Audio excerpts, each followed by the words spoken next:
Good day, viewers at home. Today, again, we are behind the think tank of OSEA Association. Today, we are meeting the BOT members with their different portfolios, with different supports towards making OSEA great as it is, and it's still getting greater every day. So today, we want to do as our self-introduction.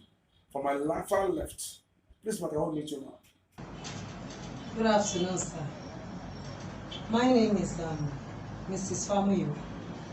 You're welcome. By the special grace of God, I'm one of the board of trustees. Member. You're welcome. You, sir. Good afternoon, sir. I am Reverend Philip Akamu Aziz, one of the BOT members of OSHA. You're welcome, sir. What's up, mommy? Good afternoon, sir. My name is Mrs. Adekitu Dorcas Irunike. I'm one of the OSHA BOT. Thank you very much, ma. And today we have OSEA TV. And me that interview, my name is Atondo Mwangariwaju, one of the reporters with OSEA.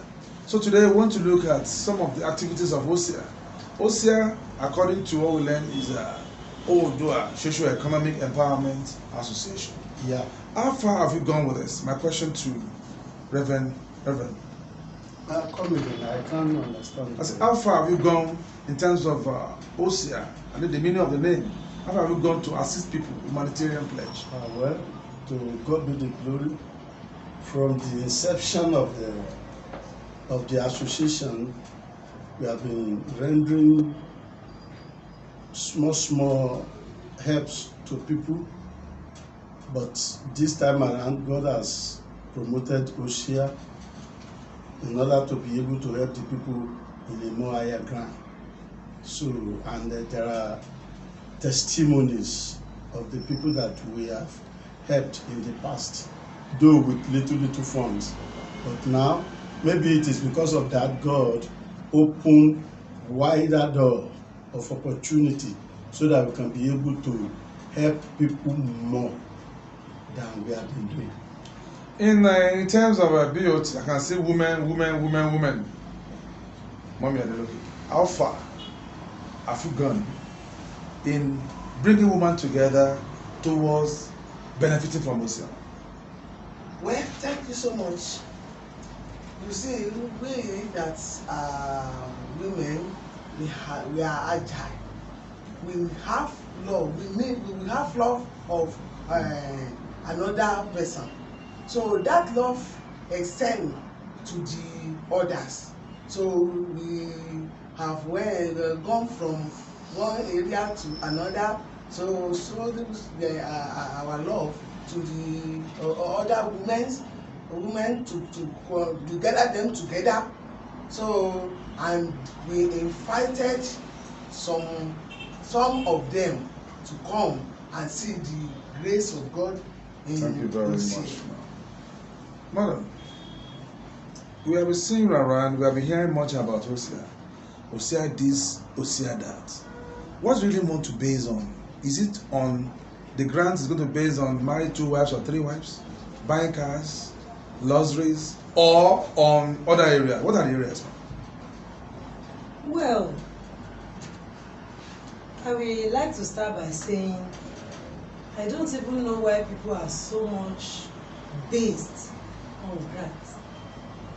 I think what we have here on ground in OSEA is much more bigger than the grant thing that we are talking about.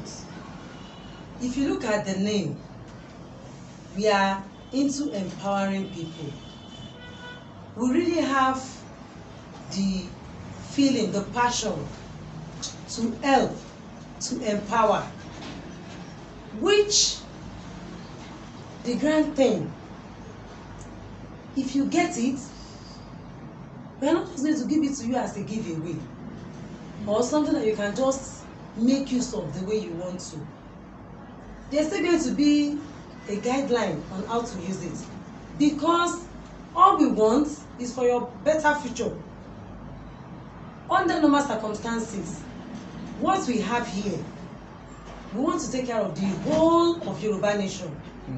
We don't like a situation whereby a little thing will happen and our other people will tell us we are not bringing you food. You cannot get beans to eat. We are going to starve you for 1 year. You cannot eat groundnuts. You cannot even get pepper. You see, we want all this to stop. So, with the grants, is a tip of what we are bringing up. Because immediately after this, there's going to be a lot of loan. There's going to be a lot of other good things that will come up in OSIA to make sure that people that have no job become okay on their own, that they'll be able to work, they'll be able to get money, they'll be able to help others. You know, a lot of people on the streets, we want them to now become people employing others. Thank you very much, ma'am. On that note, wọ́n ní Yorùbá ní ìpínlẹ̀ àṣà, àwa ní àṣà tó tọ́. Bàbá wa, àlùfáà, tẹ́tú jẹ́ alábẹ́sẹ́kẹ́lé tó ń pè ní BOT ní ti OSIA. Ẹ jọ̀ọ́ bàbá wa, ǹjẹ́ ẹ lè fi tó wa létí nǹkan tí OSIA fẹ́ ṣe nípa ti àwọn àṣà wa tó ti mẹ́hẹ̀ẹ́, ìwọ̀kúwọ̀ táwọn ọmọ wa ń wọ̀ àti àwọn àṣà wa tá ti gbàgbé tó jẹ́ kí ayé dókúrú bó ṣe wà yìí.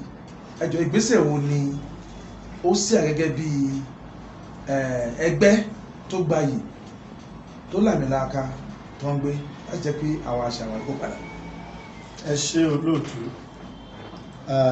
gẹ́gẹ́ bí àkíyèsí táwa náà ti rí, a rí wípé àwọn olóyìnbó wọ́n ti fi sí àṣà ni mo fẹ́ pè ní ìṣe tiwọn, wọ́n ti fi kó bá àwọn ọ̀pọ̀lọpọ̀ àṣà wa. So láti mú àṣà padà bọ̀ sípò nígbà ìbẹ̀rẹ̀, ọ̀kanú tí àwọn kan tí wọn ò fi gbọ́ wáyé nìyẹn, wọ́n misquote wa, wọ́n á ní wọ́n ṣe lè pè ní Oòduà, being a pastor àwọn ò lè padà sínú ìbọ̀rìṣà. Àwa ń sọ fún wọn pé Oòduà yìí sòrìṣà, bàbá àgbà ni tó ṣe gbogbo Yorùbá dó.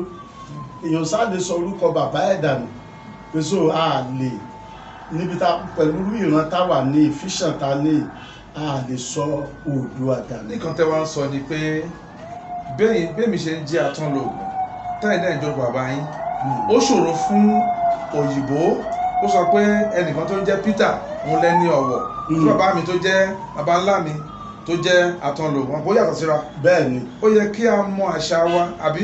Bẹ́ẹ̀ ni. Ìyá wa, nípa ti ọ̀rọ̀ àwọn obìnrin wa níwòyí, wọ́n máa ń tẹnumọ́rọ̀ obìnrin nítorí ìyàwó náà lẹ jẹ́. Kí ni ìgbésẹ̀ tí OSIA ń gbé láti rí wípé àwọn obìnrin wa wọ́n ṣe nǹkan tó tọ́ láwùjọ? Yàtọ̀ sí ìdí èyí, pé kí ni ipa tí àwọn obìnrin fẹ́ kó láti rí wípé kán ronú lágbára yìí, torí àwọn ìyá ló máa ń lọ́nà lọ́jà, àwọn máa sáká kiri. Kí ni ipa tí OSIA ń gbé láti ró obìnrin lágbára? Ẹ ṣé olóòtú, a rí i pé níbi tó bá dùn obìnrin la máa ń bá ń bẹ̀. So a sì rí i pé ọbẹ̀ tó bá dùn owó ló ń pa. Èyí tí ò dùn kán mọ́ mi wá. Èyí tí ó dùn owó náà ló ń pa. Àrígbóbìnrin bẹ́ẹ̀, ọkùnrin lábàá bẹ́ẹ̀. Obìnrin lábàá bẹ́ẹ̀. So obìnrin sì ní yìí ó fẹ́ràn tẹ bá wo àwùjọ wa, ẹ rí i pé obìnrin ló máa ń káwùjọ dùn. Láìsí obìnrin bí kíyọ̀ má sí nínú ọbẹ̀ ni. Láìsí obìnrin àwùjọ wa kò lè dùn. Lẹ́yìn nílò ayé. Àwa nílò ayé. Ìlú tá a tẹ̀dó sórí òkè tí ò lè farasin obìnrin ní jẹ́ bẹ́ẹ̀. Bẹ́ẹ̀ ni. So a wá rí i pé obìnrin ó ṣe àti kó ipa púpọ̀ lórí àwọn obìnrin láti jẹ́ kí wọ́n jẹ́ ìmọ́lẹ̀ fún ayé tàbí kí wọ́n jẹ́ ìlú fún ayé.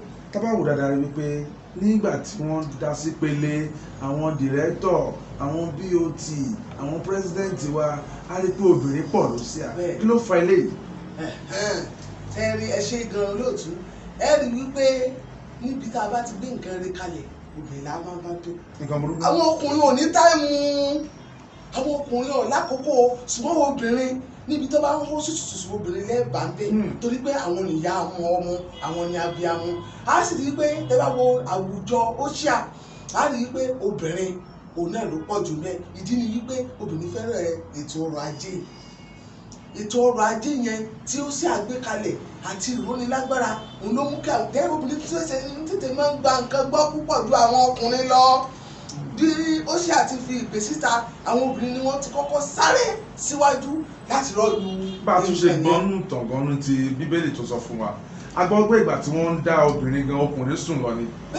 Ṣé ìyẹn ni ò jẹ́ kí àwọn ọkùnrin kí ọ̀rọ̀ obìnrin kó yé wa nítorí ìgbà tó ń dá yín tó ń dá yín bọ́lọ̀ ti ń dá yín Bíbélì ló sọ bẹ́ẹ̀ kì í ṣàwa o wọ́n ní ọkùnrin ti sùn wọ́n ṣe wá yọ ìhà rẹ̀ kí ní fà á. Ẹ wá jẹ́ kí n ṣàlàyé yẹn fún yín sẹ́wọ̀n pé nígbà tí ọkùnrin sùn tí wọ́n yọ egungun tí wọ́n fi mọ éfà nínú ọmọ ìgbà yẹn so Ọlọ́run wá ní olùmọ̀ pèsè olùrànlọ́wọ́. Ṣùgbọ́n má bínú ìyá wa ìgbà tí wọ́n ń dá ọkùnrin gbà wọn a rí pé wọn ló pawọ́pọ̀ àtẹ̀ṣu o àtàngẹ́lì o tó ń dá ọkùnrin wọ́n ṣe ń pè lókùnrin obìnrin Ọlọ́run nìkan ṣé wàá túmọ̀ sí pé àdúrà obìnrin kan náà máa ń gbà ni. Ọlọ́run máa ń gbàdúrà ọkùnrin náà ṣùgbọ́n tórobìnrin pọ̀ ló sọ́ọ̀sì tó ń pọ̀ ní gbogbo bí. ọkàn obìnrin fúyẹ́ ọkàn obìnrin sì ní channel tí wọ́n fi tètè máa ń tọ Ọlọ́run lọ torí pé ṣé ẹ rí obìnrin ò ní dalẹ̀ o obìnrin ò ní bínú débi pé yóò ṣiṣẹ́ kíṣẹ́ o ṣé ẹ rí tí obìnrin bá wà nínú ilé ẹ kíyèsí inú ilé yín. Àwọn Yorùbá máa ń sọ ọ̀rọ̀ kan wọ́n pé obìnrin àwọn ọkùnrin tí bá ń ga obìnrin ẹ̀ ló ṣe kí ni sábà nídìí ẹ ìròmí tó ń jó onílù rẹ̀ ń bẹ ní abẹ́. ẹ ṣe àti mọ̀ pé obìnrin ni ìròmí wa pátá àjókùnrin. Ìyáàfin wa a ṣàkíyèsí nǹkan kan nígbà tá à ń ṣe training tẹ ẹ ń sá lọ sókè ẹ ń sá lọ sódò àti bàbá wa náà tó reverend ẹ̀yin náà gbogbo wọn sá lọ sódò wọn sá lọ sódò ẹ jọ kí ni ìtumọ̀ ìrónilágbára tẹ ẹ ń ṣe ní training bẹ́ẹ̀ bí workshop tẹ ẹ ń ṣe yìí ẹ jọ kí ni ó sì àfẹ́ fi yẹn ṣe tẹ́ẹ̀fì fún wa lónìí àbí ló tún tó lọ́jà sí tọ́lá gbọ́ pé owó ti ń bọ̀ dẹ̀dẹ̀dẹ̀ báwo ti súnmọ́lé ṣé ká bá ṣe training àdégbowó ẹ jẹ́ bá a sọ èdè tá a gbọ́. training yẹn specifically kò ń ṣe fún ti ọ̀rọ̀ owó nìkan. ká lè mọ bàtà fẹ́ sí. empowerment tá à ń sọ yẹn kò ń ṣe pé owó tá a fẹ́ fún àwọn èèyàn nìkan nìtumọ̀ empowerment yẹn you can empower people even with your knowledge because tí ẹ bá ṣe àkíyèsí bẹ́ẹ̀ ni sà agbára ní sí ní ìmọ̀ tẹ bá wo training yẹn dáadáa tẹ bá wà nínú training yẹn for just 2 hours ẹ máa rí wípé nǹkan tí ìmọ̀ tí a try láti fún àwọn èèyàn bẹ̀ yẹn ó tó ìmọ̀ tó yẹ kán lọ san bíi 20,000 kí wọ́n fi gbà. a ti gbọ́ pé wọ́n ṣe ní yọ̀bọ̀kẹ́ ni ní lùkúlùmùkẹ́ tí ò pa àwọn èèyàn lára nípa orílẹ̀-èdè àdúpẹ́ lọ́wọ́ Hosea bàbá wa àlùfáà lẹ́yìn ẹ jọ báwo ni wàhálà Hosea òṣìṣẹ́kù nípa àjọ yín lára àbí tí wọ́n jẹ́ ṣe papọ̀ ni nítorí nù. ṣe mọ̀ pé ohun tí à ń ṣe lọ́wọ́ yìí iṣẹ́ ìrànlọ́wọ́ àwọn ènìyàn Bíbélì gan ní ẹnikẹ́ni tí ìwọ bá nípa láti ṣe ìrànlọ́wọ́ fún òun lẹ́nu. ṣé pé iṣẹ́ Ọlọ́run kan ló tún débẹ̀ wọn. ara iṣẹ́ Olúwa. torí màá nígbà tí wọ́n náà dúró sí yàrá tó bẹ̀ lókè nígbà tí Jésù nígbà bí ṣe sọ nígbà tí Jésù ti kú tán tán retí àjíǹde wọ́n tó sí yàrá wọ́n sì ń pààrọ̀ dúkìá wọn láti ràn wọn lọ́wọ́ ǹjẹ́ ṣé lè ṣe ìṣẹ̀lẹ̀ nínú ìjọ àti ló sí àlẹ́ ni. bẹ́ẹ̀ ni sẹ́rí n tó ń ṣẹlẹ̀ ni pé kálukú ló ní àyè tiẹ̀ nígbà tí iṣẹ́ Olúwa bá pè á àtẹ́ǹdì síṣẹ́ Olúwa ọ̀pọ̀ àwọn mẹ́mbà chọ́ọ̀chì wa ló wà nù ìrónilágbára yìí èmi tẹ́ ń wò yìí mo mọ̀ nípa bí wọ́n ṣe ń lo fúláwà tán fi ń ṣe bread mo lè ṣe chinchin mo lè ṣe buns lókùnrin nu o bẹ́ẹ̀ ni mo lè ṣe donut ṣe bí mo gba náà èmi náà gba ìmọ̀ yẹn lọ́dọ̀ ẹnìkan so tírú àwọn èèyàn tí ó nílò iṣẹ́ tí mo wò pé wọ́n nílò iṣẹ́ bá wá sínú ìjọ wọ́n ní màá kó wọn jọ màá fún wọn ní ẹ̀kọ́ ọ̀yá ẹ lọ máa ṣe níbi tí at least ẹ̀yin náà lè máa rí owó láti jẹun kò ní sí pé ẹ máa gbé nínú ìyàmọ́ bẹ́ẹ̀ bá ti a sì láwọn tá a bá train bẹ́ẹ̀ tá fún wọn lówó kékeré ọ̀yá lọ ra fúláwà bíi ní 2,000 na ṣúgà. bàbá wa ẹ ṣe lọ́pọ̀lọpọ̀ ìyá wa a tún padà sórí ẹjá wo àṣàkùn ọ̀rọ̀ a rí pé nǹkan ń dùn ní mẹ́lọmẹ́lọ ó ń lọ déédéé kí ni ẹgbẹ́ kalẹ̀ ní Hosea tí ò ní jẹ́ kékeré kó mẹ́hẹ̀ tó bá yá nítorí tó bá yá àwọn èèyàn wò sí àtàn pọ̀ gan àṣírí ẹwà wo lẹ́ ń lò tí ìrẹ́pọ̀ fi wà láàárín ẹ̀yin ààrẹ ni o igbákejì ààrẹ ni o àwọn ọ̀gọ́ta ajọ́ ọmọdé láàárín yín ẹ̀ẹ́dí jẹ́nà ààrẹ àṣírí ẹwà lẹ́ ń lò ṣé torí pé ẹ jẹ́ Yorùbá náà lẹ́sẹ̀ àtẹ́bàṣe Yorùbá kò ṣeé ṣe. ẹsẹ̀ wọn lóòtú àṣírí ẹwà tá à ń lò ojú ìrẹ́pọ̀ àti ìfẹ́ lọ ìfẹ́ òun náà ni àkójá ohun gbogbo a mú ìfẹ́ ni a fi ṣe wá pọ̀ gẹ́gẹ́ bí ọmọ ìyá àti ọmọ bàbá a jẹ́ kí a rí ara wa gẹ́gẹ́ bí alàgàtà ṣé wọ́n pé ìfẹ́ ọmọ ìyá ó lágbára púpọ̀ ìfẹ́ ọmọ ìyá yẹn ló so wá pọ̀ so tí ìfẹ́ yẹn bá sì ń tẹ̀síwájú ọba dòtò wájú kò ní sí wàhálà fún wa. ẹ ṣe ìyá wa bàbá wa wọn tún padà sọ́dọ̀ yín tẹlifíṣàn tí ó ṣàtàṣẹ bẹ̀rẹ̀ yìí ẹ jọ báwo lẹ ṣe rí sí. ẹ ṣe olóòtú ní ayé tí ṣe táwa ẹ tẹlifíṣàn ò ṣe é fọwọ́rọ́ sẹ́yìn nítorí pé òun ni ó jẹ́ kí àwọn ènìyàn mọ ní tí ń lọ ọ wà lára ọ̀kan nínú táwọn olóyìnbó pè ní social media tí wọ́n fi lè mọ ní tí ń lọ fún àpẹẹrẹ ẹ wo ti internet Google àwọn kan wà lókè òkun tó yẹ pé nítorí pé wọ́n rí orúkọ ó ṣí àwọn rí wẹ́bsáìtì wọn lórí afẹ́fẹ́ ni wọ́n ṣe pé ó ṣí à pé ẹ̀ ń ṣerú nǹkan báyìí so tẹlifíṣàn a lè fọwọ́ lọ sẹ́yìn. ẹnì kan mọ̀ pé eléyìí tá à ń ṣe YouTube náà kò sí fídíò lẹ́nu gbogbo àgbáyé o bẹ́ẹ̀ni àtàwọn tó fún yín lórí dóná àwọn gbogbo náà rí bẹ́ẹ̀ni ẹ jẹ́ bá a ṣe ọ̀rọ̀ méjì mẹ́ta kan láti fi gbé wọn lárugẹ. In fact a dúpẹ́ lọ́wọ́ àwọn tí Ọlọ́run lò nítorí wípé ọ̀pọ̀lọpọ̀ àwọn àyànmọ́ destinies ni wọ́n rescue gbà because gbogbo àwọn tí àǹfààní yìí ó lọ sọ́dọ̀ wọn lẹ́yìn rẹ̀ ayé wọn á yí padà ẹ wo ẹ̀kọ́ lọ́jọ́ bíi mẹ́rin tí a organize yẹn tó bá ṣe èmi bí mo ṣe wà mẹ́ àwọn kankan wà tí mo gbá mú bí mi ò ṣe ráyè ìjókòó yẹn so tí mo lẹ̀ tó ti mú pé okay mo ti get ilé so gbogbo àwọn èèyàn tó bá sì láǹfààní nínú ìrónilágbára àti àwọn onírúurú programs ètò tí ó sì à ń ṣe wọn lè gbàgbé so àwọn tó jẹ́ donors àtàwọn tó jẹ́ igi lẹ́yìn ọgbà rẹ̀ wọ́n ti ṣe nǹkan tí Ọlọ́run gan ò lè gbàgbé kí n tó parí ọ̀rọ̀ mi ní Matthew 25 Jésù Olúwa gan sọ̀rọ̀ kan ó nígbà tẹ́bi ń pa mí ẹ fún mi lóúnjẹ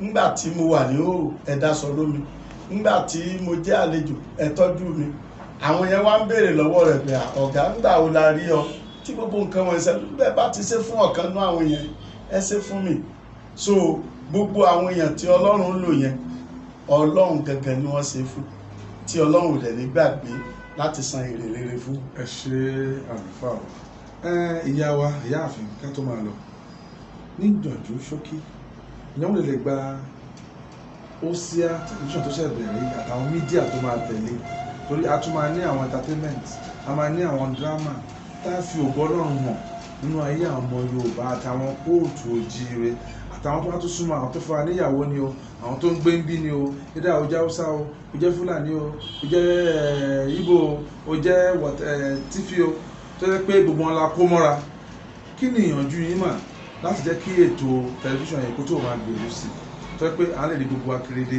ní gbogbo àgbáyé tàbí káwọn ilé mọ nǹkan tó ń lọ. ẹ ṣe olóòtú ìyànjú tí èèyàn máa gba tẹlifíṣàn wa ni wípé kí wọ́n bá wa túbọ̀ múra sí iṣẹ́ bí wọ́n ṣe bẹ̀rẹ̀ báyìí kí wọ́n má jẹ́ kó rẹ̀ wọ́n gbogbo àwọn ibi tí àwọn tó bá dàbí oríṣiríṣi onímọ̀ ìjìnlẹ̀ tí wọ́n bá ṣe ń wá tí wọ́n bá ṣe ń gbà wọ́n nímọ̀ràn pé ó yẹ tún ṣe báyìí ó yẹ tún wá lọ ṣe báyìí mo fẹ́ rọ àwọn tó wà nídìí tẹlifíṣàn Osia wípé kí wọ́n máa gba àwọn ìmọ̀ràn wọ̀nyí kí wọ́n má dẹ̀ jẹ́ kí ó rẹ̀ wọ́n kí wọ́n tún gbìyànjú sí láti tún gba àwọn ìròyìn tó bá jẹ́ wípé ó yanrantí láti ọ̀dọ̀ àwọn èèyàn wa tó wà ní òkè òkun torí a ní àwọn Osia member náà tó wà nílùú òyìnbó káàkiri tí wọ́n máa ń pè láti Canada láti Brazil láti other places tí mi ò lè máa dárúkọ báyìí. Mo dẹ̀ nígbàgbọ́ wípé bí a ṣe rọra bẹ̀rẹ̀ yìí pẹ̀lú agbára Ọlọ́run gbogbo nǹkan túbọ̀ máa tẹ̀síwájú ní rere. Ní àkótán ìròyìn tí kò bá ti jẹ́ ìròyìn olóòótọ́ tó ní òtítọ́ nínú kí wọ́n gbìyànjú láti má gbé sórí afẹ́fẹ́ rárá àti rárá. ẹ ṣe ìyáàfin wa abáwá àwa láfi gbẹ̀yìn ọ̀rọ̀ yìí iwájú lẹ́ẹ̀ máa lọ. kí ni àtìlẹ́yìn tí alábẹ́sẹ́kẹ́lẹ́ bí o ti ní fún ètò ìròyìn àti tẹlifíṣàn àti ti Instagram àti ìfẹ́bẹ̀rẹ̀ àfojúsùn? A ní onírúurú àwọn àfojúsùn tó yẹ pé a ní lọ́kàn láti fi ti ètò yìí lẹ́yìn. Mo sẹ́mọ̀ wípé a ṣẹ̀ṣẹ̀ ń bẹ̀rẹ̀ ni Yorùbá ní a ṣẹ̀ mú ẹyẹ bọ̀ ní lápò. ẹ tí ì rí ẹ tí ì rẹsẹ̀ ẹ tí ì rí ikú ẹyẹ. A láti but a ti ní lọ́kàn pé bí ó bá ṣe ń yọ ọ́ bọ̀ gbogbo ibi tó bá ti yẹ kí a fi ọwọ́ sí gbogbo ibi tó bá ti yẹ kí a ní ipa ń bẹ̀ gbogbo ẹ̀ láti gbáradì láti ṣe pé kí àwọn èèyàn kó lè mọ ohun tí ó ṣáà tó jẹ́ gẹ́gẹ́. ká tó máa lọ ẹ ṣe ẹ̀pẹ́ tuntun lẹ́ẹ̀kan a sì máa rí yín ó kọ́ ti sílẹ̀ kan sí ní Atọ́nàògùn Ọláníwájú. ọ̀rọ̀ ìyànjú ní ṣókí látẹnu ìyá mi. Ọ̀rọ̀ ìyànjú ti tèmi ni wípé mo fẹ́ kí gbogbo àwọn èèyàn wa nílé lóko lẹ́yìn odi bí mo ṣe sọ ẹ jọ̀ọ́ nǹkan tá a gbé kalẹ̀ yìí a lè dá ṣe.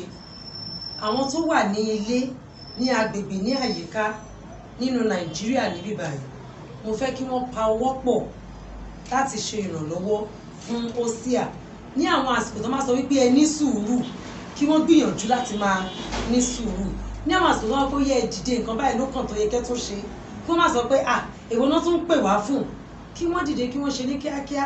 Àwọn tó lè wà lókè òkun náà kí wọ́n ní lẹ́yìn ọkàn wọn wípé ìrónilágbára fún irú orílẹ̀-èdè báyìí tó kó about 10 states papọ̀ kò rọrùn láti ṣe. Kí wọ́n bá wa wá ọ̀nà ètò tó jẹ́ wípé tí gírántì kan bá ṣe ń parí kí gírántì mí náà tún máa wọlé. Àwọn náà ni wọ́n lè bá wa ṣe torí ojú wa ò tó ẹ̀yìn mọ́ ní òkè òkun bẹ̀ yẹn.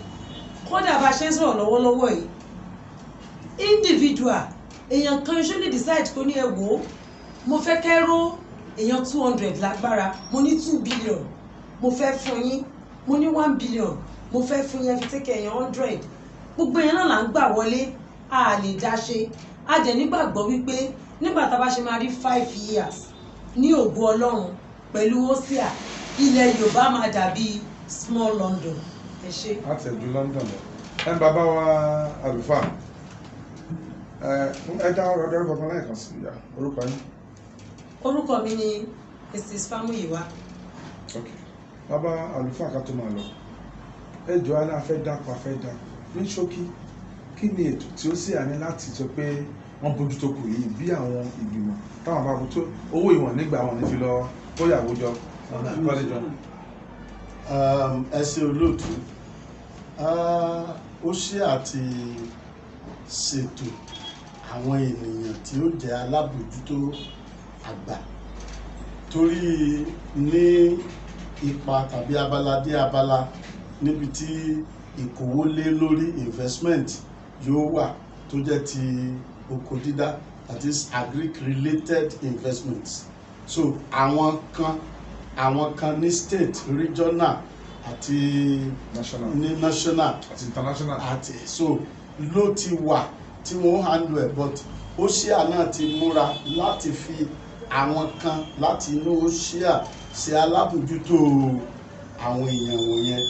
Ìmọ̀ràn kékeré bíi méjì kan tí mo tó kàn wá sọ́kàn mi. Number 1, kí ẹnìkọ̀ọ̀kan tí ìdá bí ó ti o àbáwá tí a jẹ́ níjọ́ náà ká jẹ́ olóòótọ́ ní àgbègbè. Bíbélì tí mo mọ̀ ó ní òdodo ní gbé orílẹ̀-èdè lékè. Then ká má dẹ̀ jẹ́ ẹni tí nǹkan tètè máa ń sú tó tètè máa ń discourage. Ẹ̀yẹ wo 7 up táàmù lẹ́ni mo ka ìtàn kan wípé ẹni tó ṣe ìgbà méje ló ṣe kó tó gẹ̀ẹ́tì ìtàwọn náà ti pè ní 7 up. Ẹ wo náà tó tàn mọ́lẹ̀ fún wa ìgílòbù yìí nígbà tí mo kà nínú ìtàn ìgbà 10,000 lẹni tó ṣe tó rí ṣe 10,000 times. So bí èèyàn bá jẹ́ tí tètè máa ń sọ̀rọ̀ tìǹù òrùfẹ́ lè sórí rí láyé. A rí pé ìdánilẹ́kọ̀ọ́ lọ ẹjọ́ pẹ̀lú àfojúsùn ti rí sẹ́yìn níwọ̀n bá ta ti ṣe kí ni èrò ọkàn yín sí ìdánilẹ́kọ̀ọ́ rẹ̀ ṣé kó máa tẹ̀síwájú ní. Ìdánilẹ́kọ̀ọ́ yẹn yàtọ̀ sí pé à ń retí gírántì ìrónilágbára owó tí a ti torí ẹ̀ dálẹ̀ ó yẹ kí ìdánilẹ́kọ̀ọ́ wà ní ìgbà dé ìgbà láti lè ran àwọn èèyàn lọ́wọ́. Àwọn ẹ̀kọ́ púpọ̀ lèmi kọ́ ń bẹ̀ yẹn sí láìsí pé mo jókòó ń bẹ̀ tí mo sì mọ̀ wípé ọ̀pọ̀ àwọn èèyàn tán wá yẹn náà lórí ẹ̀kọ́ kọ́. Ìdánilẹ́kọ̀ọ́ àwọn olóyìnbó wọn ní knowledge is power. Ìtẹ̀yìn ò bá ní ìmọ̀ rẹ̀ kò lè mọ̀. Bíbélì gan dẹ̀ sọ pé ẹ fi ìmọ̀ fún ìgbàgbọ́ tó bá ló gbàgbọ́ o tún gbọ́dọ̀ fi àwọn ìmọ̀ kankan. So ìdánilẹ́kọ̀ọ́ gidi ni ó yẹ kó máa tẹ̀síwájú lóòrèkóòrè. Ìyá wa ẹjọ́ dárúkọ wa fún alẹ́ kan sọ̀rọ̀. Orúkọ mi ni ìránṣẹ́ Ọlọ́run ẹni ọ̀wọ̀ Philip Akamu Azeez. Ẹ ṣe ìyá wa mi sọ pé ẹ̀yin lẹ́gùn láti ẹ̀yin lẹ́gùn tí ń síwájú torí ìyàlẹ̀ jẹ́ fún wa. Ẹ jọ gbà kan á sọ̀rọ̀ nípa ti àwọn ọmọ wa tó ń rí iṣẹ́ àgbẹ̀ ẹgbẹ́ pé ìwé ìtàn núwèé ni mo mọ̀ bóyá iṣu ló ń káṣu lókè ni àbí wọ́n ń wú tòmátò ńlẹ̀ ni àbí ẹ jọ kí ni àmọ̀ràn yín gẹ́gẹ́ bí Hosea tẹ́ ẹ ní fún àwọn ilé ẹ̀kọ́ wa gbogbo. Ẹ ṣeun olóòtú adúpẹ́ púpọ̀ lọ́wọ́ yín fún gbogbo ìfarabalẹ̀ yín àti àwọn ọ̀rọ̀ ọgbọ́n ìmọ̀ àti òye tí ẹ̀ ń fàyọ. Ìmọ̀ràn mi fún gbogbo ilé ẹ̀kọ́ gbogbo ni wípé kí wọ́n rí i dájú wípé wọ́n fi ìmọ̀ oko dídá kún fún àwọn. Ìmọ̀ràn tàwọn sí àníyàn máa káàkiri àbí ilé ìwé.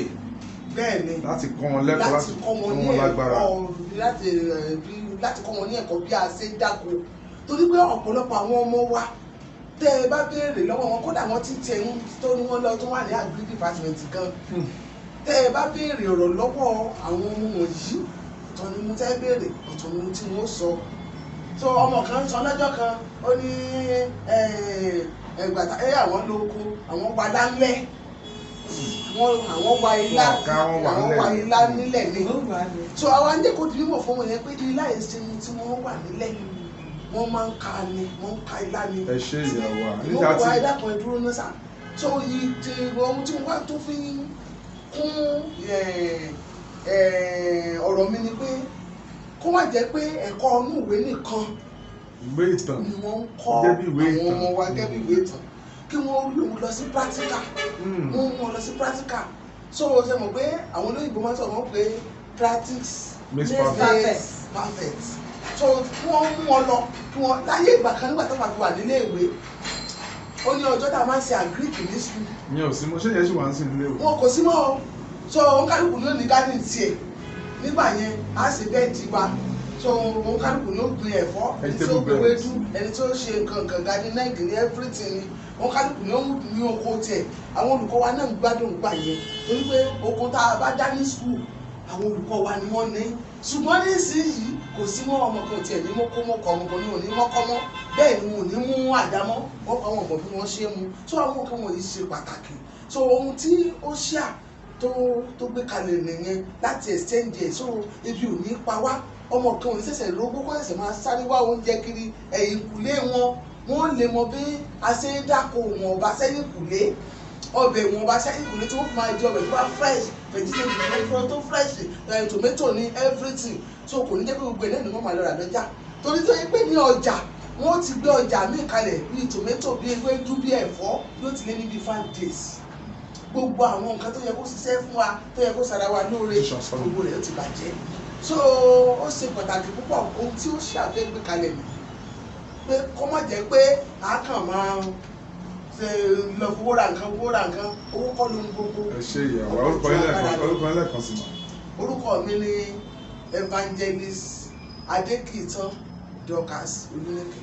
Ẹ ṣe a ti gbádùn tó nínú àdìdúpẹ́ lọ́wọ́ Ọlọ́run pé ìfọ̀rọ̀wérọ̀ yóò wá lédè Gẹ̀ẹ́sì àdìpá lédè Yorùbá torí ilẹ̀ Yorùbá là á padà sí ibi tán bí wa náà níbẹ̀ là á padà sí àdúgbò Ọlọ́run pé ìbẹ̀rẹ̀ Ọlọ́run wà ó ti dá ń gbà so adúpẹ́ ẹ ṣe ẹ̀kọ́ àtọ́nùmá tó bá tún yá á tún máa kàn sí yín àdúrà pé gbogbo àtìlẹ́yìn tẹ́ máa fún àwọn tẹlifíṣàn wa lágbára Ọlọ́run kò ní ṣàṣedànù wọ́n lè ṣe ń bá yín sọ̀rọ̀ náà gbogbo ibi náà ti máa wò ó káàkiri gbogbo àgbálá ayé àdúpẹ́ lọ́wọ́ pé wọ́n fún wa ní iṣẹ́ ìṣe àdèmárì pé lágbára Ọlọ́run ó ṣe é ṣe ebi wọn tẹ̀lé ní àfojúsùn tẹ̀lé ní láti ran àwọn mẹ̀kúnnù lọ́wọ́ àtàwọn èèyàn lọ́wọ́ àdúpẹ́ lágbára Ọlọ́run mẹ̀kúnnù ní mẹ̀kúnnù mọ́ mẹ̀kúnnù ẹ̀kọ́ lọ́wọ́ ẹ ṣe orúkọ tèmi lẹ́ẹ̀kan sí ni ọ̀mọ̀wé Ọlárẹ̀wájú Àtọ́lógún ìgbìmọ̀ sí ẹ ṣe. ẹ ṣe lóòótọ́ ẹ ṣe àdúpẹ́.